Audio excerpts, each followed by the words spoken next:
Mas galera, tudo bem? Sejam bem-vindos a mais um vídeo aqui no canal. E hoje eu tô recebendo uma pessoa muito especial pra mim, que eu conheci lá no Missão Piauí, quando nós viajamos pra fazer a missão, que é o Gustavo. Tudo bem, Gustavo? Oi, gente, Mano, como é que vocês estão? Seja bem-vindo aqui ao canal.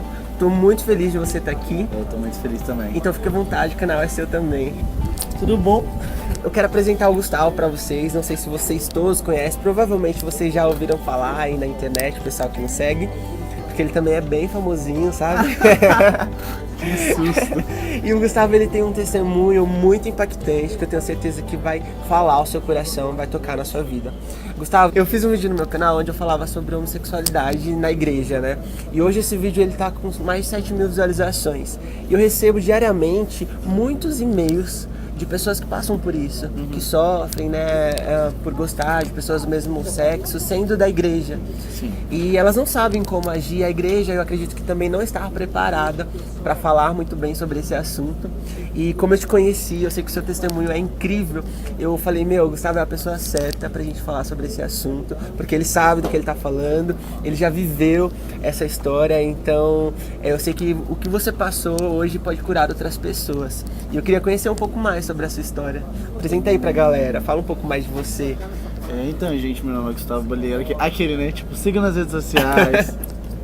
Então, eu nasci um lar não cristão, então, toda a minha história, na verdade, ela tá voltada um pouco para estar longe de Jesus. Então, com 2 anos, os meus pais se separaram e a minha mãe e hoje a gente foi morar com a minha avó.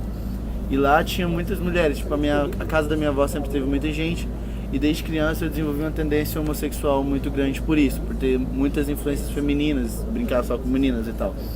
E com 8 anos eu fui abusado na infância por um primo de primeiro grau que contou pro irmão dele, que abusou de mim também durante muitos anos. E eu me fechei para contar isso para as pessoas, porque o vovô teve uma parada cardiorrespiratória e veio falecer, então a família estava mal e eu não tive coragem de contar para ninguém. Com 10 anos eu já tinha um pouco de raiva, de revolta com a minha família por causa disso. E foi quando a gente foi morar, saiu do interior e foi para Goiânia. E daí lá eu tinha acesso a todas as boates, desde muito antes de ser maior de idade.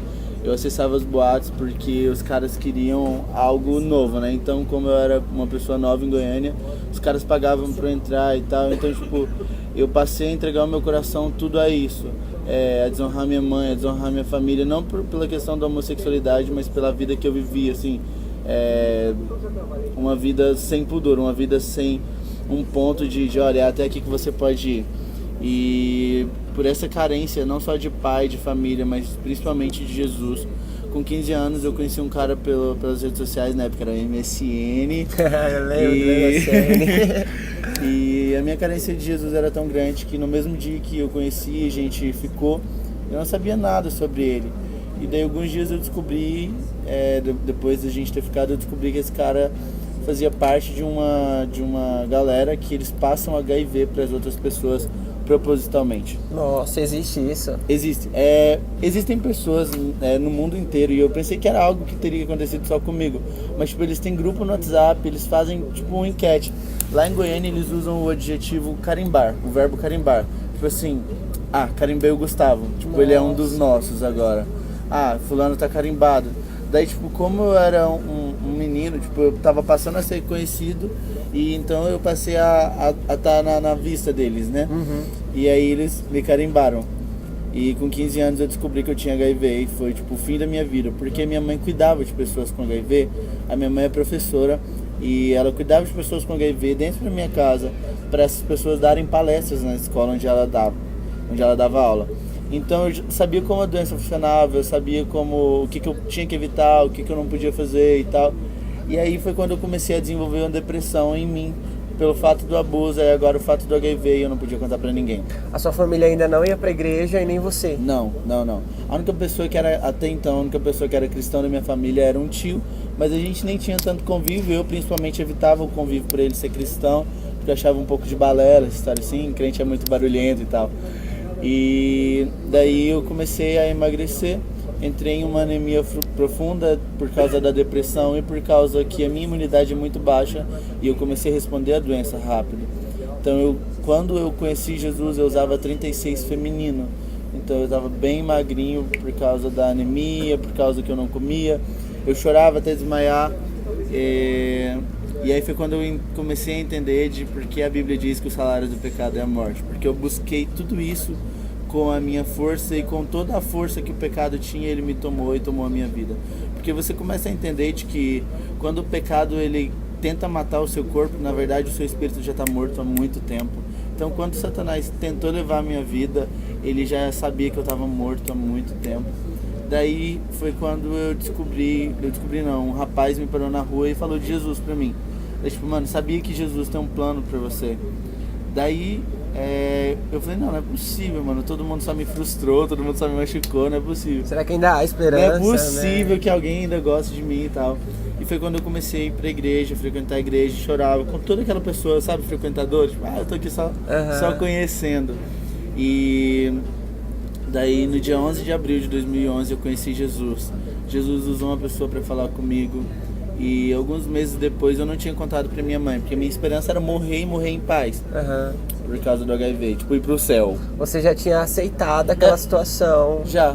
Por mais que você estava triste, passando um momento difícil, meio que você falou, não tem outra saída, né? Não, eu falei assim, tipo, mano, agora eu tô doente, aceitei. Tô emagrecendo, as feridas começaram a aparecer no meu corpo, na época as feridas estavam começando a aparecer. E eu falei assim, eu aceitei isso aí. E agora eu vou morrer e eu vou pro céu. Pelo menos isso, né? Mas daí eu cheguei em casa e comecei a ler Jeremias, e aí foi quando eu conheci Jeremias 29:11, onde Deus fala sobre ele ter planos de paz ao nosso respeito, e não de guerra, e de dar um futuro com esperança. E aquilo encheu meu peito de esperança, sabe? Daí eu comecei a ler sobre Cristo em vós, a esperança de glória. E um dia, sem eu contar nada pra minha mãe, a minha mãe chegou e falou assim, Deus falou comigo. Eita. Pensa no irmão da segunda geração. Aí ela já tinha ido pra igreja nesse processo. Olha só, ela não tinha me contado isso. Daí ela falou assim que uma semana antes de eu me converter, ela fez uma oração assim, Deus, eu não sei onde o Gustavo tá, eu não sei com quem ele tá e o que ele tá fazendo, mas você disse que quando ele tava dentro de mim, eu estava grávida dele, que ele seria pastor e ele cantaria nas nações, e de que você cuidaria dele. Então toma ele agora e faz dele quem você quer. Daí já existia uma promessa sobre a sua vida. Já, né? não, eu comecei a descobrir coisas, profecias liberadas sobre mim muito antes de eu ser gerado na minha mãe. E daí eu comecei a frequentar a igreja, aceitei Jesus e tal. Daí um dia minha mãe chegou e falou assim, Deus falou comigo. Aí eu falei, eita. Aí eu falei assim, que bom pra você. E aí ela falou, Deus me mostrou você, Gustavo. E Deus me mostrou ele tirando todo o seu sangue de dentro de você. E ele tirava o sangue do corpo dele e colocava dentro de você. Então você vai ser curado agora. E ela não sabia? Não sabia, nunca contei pra ela. Porque, tipo, era como eu olhar no olho da pessoa que cuidou de minha vida toda e falar, olha, eu sei como funciona tudo, porque você me ensinou tudo e eu não prestei atenção em nada disso. Mas ela sabia que você tinha relação com outros homens? Sabia. A minha mãe, ela sempre foi a melhor mãe do mundo nesse requisito. Ela sempre cuidou de mim, ela sempre me apoiou, as pessoas falavam mal de mim, ela sempre me defendeu. Então se tiver alguma mãe, ou irmão, ou familiar de homossexual, isso é um conselho.